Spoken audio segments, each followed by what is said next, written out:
Chapter 4, The Road Through the Forest.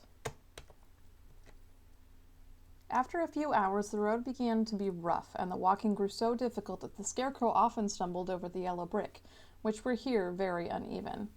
Sometimes, indeed, they were broken or missing altogether, leaving holes that Toto jumped across and Dorothy walked around. As for the Scarecrow, having no brains, he walked straight ahead and so stepped into the holes and fell at full length on the hard bricks. It never hurt him, however, and Dorothy would pick him up and set him upon his feet again while he joined her in laughing merrily at his own mishap. The farms were not nearly so well cared for here as they were farther back. There were fewer houses and fewer fruit trees, and the farther they went, the more dismal and lonesome the country became. At noon they sat down by the roadside, near a little brook, and Dorothy opened her basket and got out some bread. She offered a piece to the Scarecrow, but he refused. "I am never hungry," he said, "and it is a lucky thing I am not, for my mouth is only painted, and if I should cut a hole in it so I could eat, the straw I am stuffed with would come out, and that would spoil the shape of my head." Dorothy saw at once that this was true, so she only nodded and went on eating her bread. "Tell me something about yourself and the country you came from," said the Scarecrow when she had finished her dinner. So she told him all about Kansas and how gray everything was there, and how the cyclone had carried her to this queer land of Oz. The Scarecrow listened carefully and said, "I cannot understand why you should wish to leave this beautiful country and go back to the dry, gray place you call Kansas." "That is because you have no brains," answered the girl. "No matter how dreary and gray our homes are, we people of flesh and blood would rather live there than in any other country, be it ever so beautiful. There's no place like home." The Scarecrow sighed. "Of course I cannot understand it," he said. "If your heads were stuffed with straw like mine, you would probably all live in the beautiful places, and then Kansas would have no people at all. It is fortunate for Kansas that you have brains." "Won't you tell me a story while we're resting?" asked the child. The Scarecrow looked at her reproachfully and answered, "My life has been so short that I really know nothing whatever. I was only made day before yesterday. What happened in the world before that time is all unknown to me. Luckily, when the farmer made my head, one of the first things he did was to paint my ears, so that I heard what was going on. There was another Munchkin with him, and the first thing I heard was the farmer saying, 'How do you like those ears?' 'They aren't straight,' answered the other. 'Never mind,' said the farmer. 'They are ears just the same,' which was true enough. 'Now I'll make the eyes,' said the farmer.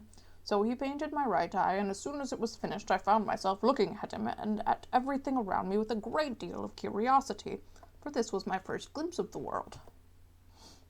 "That's a rather pretty eye," remarked the Munchkin, who was watching the farmer. "Blue paint is just the color for eyes." "I think I'll make the other a little bigger," said the farmer. And when the second eye was done, I could see much better than before. Then he made my nose and my mouth, but I did not speak, because at that time I did not know what a mouth was for. I had the fun of watching them make my body and my arms and legs, and when they fastened on my head, at last I felt very proud, for I thought I was just as good a man as anyone." "This fellow will scare the eyes off crows fast enough," said the farmer. "He looks just like a man." "Why, he is a man," said the other, and I quite agreed with him. The farmer carried me under his arm to the cornfield and set me up on a tall stick where you found me. He and his friend soon after walked away and left me alone.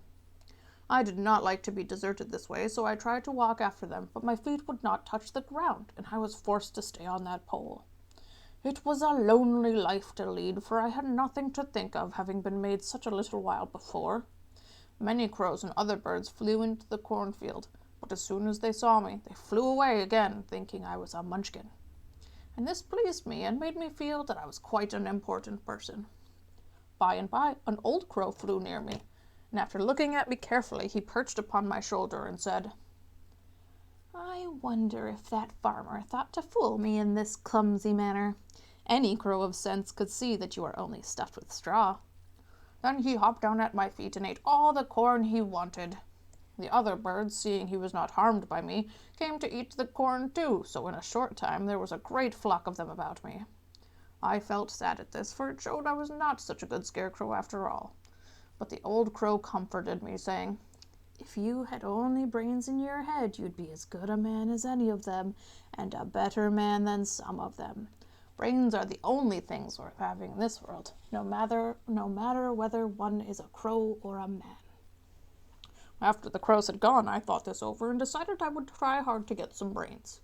By good luck, you came along and pulled me off with a stake, and from what you say, I am sure the Great Oz will give me brains as soon as we get to the Emerald City.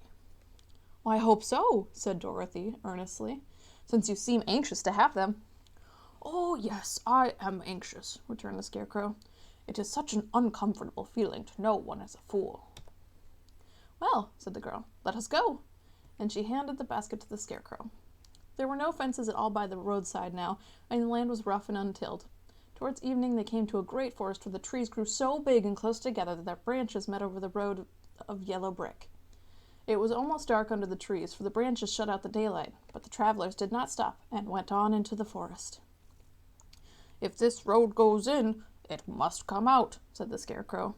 "And as the Emerald City is at the other end of the road, we must go wherever it leads us." "Anyone would know that," said Dorothy. "Certainly. That is why I know it," returned the Scarecrow. "If it required brains to figure out, I never should have said it." After an hour or so, the light faded away, and they found themselves stumbling along in the darkness. Dorothy could not see at all, but Toto could, for some dogs see very well in the dark. And the Scarecrow declared he could see as well as by day, so she took hold of his arm and managed to get along fairly well. "If you see any house or any place where we can pass the night," she said, "you must tell me, for it's very uncomfortable walking in the dark." Soon after, the Scarecrow stopped. "I see a little cottage at the right of us," he said, "built of logs and branches. Shall we go there?" "Yes, indeed," answered the child. "I am all tired out."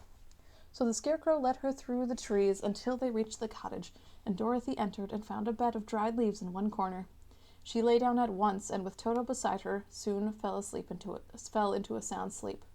The Scarecrow, who was never tired, stood up in another corner and waited patiently until morning came.